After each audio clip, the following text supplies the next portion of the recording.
चलो देखें हिंदी के नैतिक कहानियाँ। गरीब चाय वाले की ईद।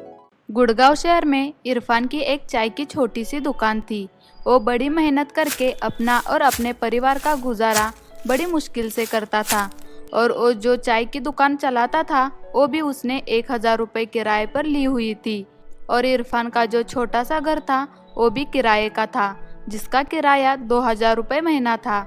इरफान जो भी कमाता उसमें से दुकान और घर का किराया उसे निकाल कर रखना पड़ता था।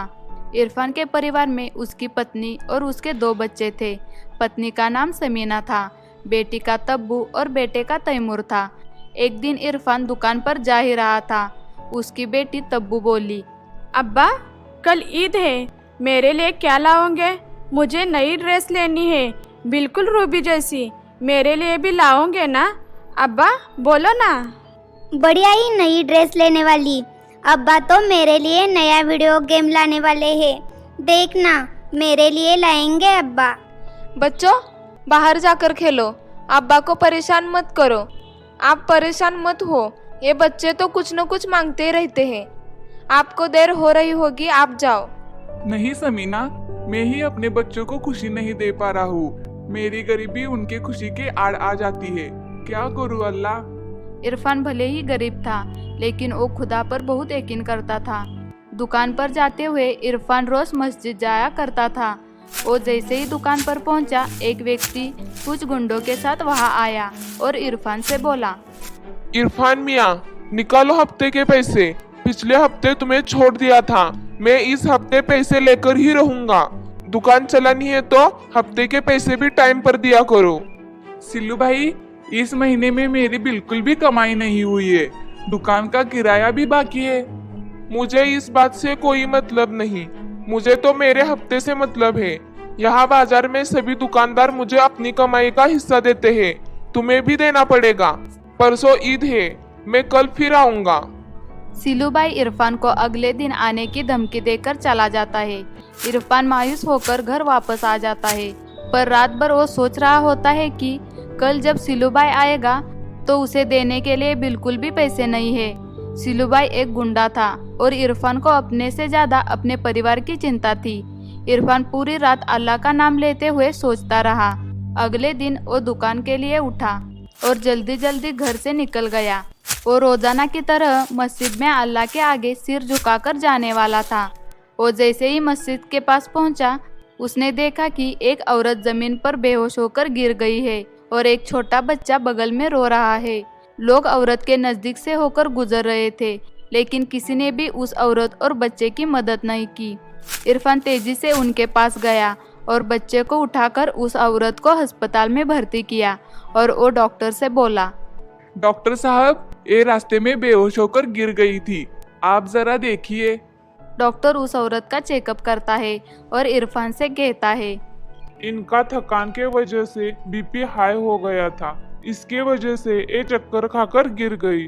कुछ दवाई दे दी है, अब ये ठीक है, होश में आते ही आप उन्हें ले जा सकते हैं। औरत को कुछ बात होश आया। उसने देखा कि उसका बच्चा इरफान के हाथ में है और औरत को याद आया कि वो बेहोश होकर गिर गई थी। डॉक्टर, मुझे यहाँ कौन लेकर आया है? ये आपको यहाँ लाए हैं। यदि आपको ये यहाँ नहीं लाते तो आपकी जान को खतरा था। आपका बहुत बहुत शुक्रिया। मेरा नाम जास्मीन है। आपने मेरी जान बचाई और मेरे बच्चों को संभाला। आप जरूर खुदा के नेक बंदे हो। जी, ये आपका पर्स, आप बेहोश होने पर आपके बगल में ही गिरा था। जास्मीन पर्स में से फोन निकालकर अपने शोहर को फोन करती है और सारी बात बताती है। यह सुनकर जास्मीन का शोहर सिल्लू भाई अस्पताल आ जाता है। जास्मीन के शोहर को देखकर इरफान हैरान रह जाता है। जास्मीन का शोहर और कोई नहीं बल्कि इरफान से हफ्ते के पैसे जबरदस्ती हड़पने आता था। जास्मीन सिल्लू को सारी बात बताती है। सिल्लू इरफान को देखकर और अपनी बेबी के बातें सुनकर शर्मिंदा होता है और इरफान से कहता है, इरफान भाई, आज आपने मेरी बेगम और बेटे की जान बचाई। आपने मेरे ऊपर यह बहुत बड़ा एहसान किया है। कोई और होता तो कुछ भी कर सकता था, पर अल्लाह के रूप में आप आ गए। इरफान भाई, आपका मेरे और मेरे परिवार पर बहुत बड़ा एहसान रहा। मैंने आपके साथ बहुत गलत किया। मैं बहुत गलत इंसान हूँ। मैं आज तक गरीब लोगों के मेहनत के पैसे लुटाते आया हूँ। शायद ये अल्लाह ने मुझे सबक दिया है। मैं कसम खाता हूँ, मैं कोई गरीब की कमाई पर कभी कब्जा नहीं करूँगा। अल्लाह मुझे माफ कर दो। सिलू भाई, आपने अल्लाह के आगे अपनी गलती मान ली। अल्लाह आपको जरूर माफ करेंगे और मैंने आप पर कोई एहसान नहीं किया। अल्लाह ही यही कहते हैं, जरूरतमंद की मदद करना ही इंसान का धर्म है। इरफान भाईजान ने हमारी इतनी मदद की है तो हमारा भी कुछ फर्ज बनता है। मैंने सब सुन लिया है। आप अपनी गलती को सुधार सकते हो। कल ईद है और ईद के त्योहार पर आप इरफान भाईजान को उनके मेहनत के लिए हुए सारे रुपए लौटाओ। आपके गुनाह अल्लाह माफ कर देंगे। सिलू इरफान से लिए हुए सारे पैसे लौटा देता है और इरफान से माफी मांगता है। घर आकर इरफान सारी बात अपनी बेगम को बताता है। वो भी अल्लाह का शुक्रिया अदा करती है।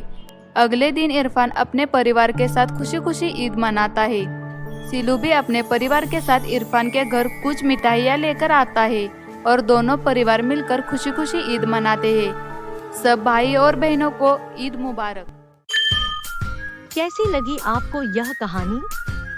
ऐसी नैतिक कहानियाँ सुनने के लिए please like, share and subscribe.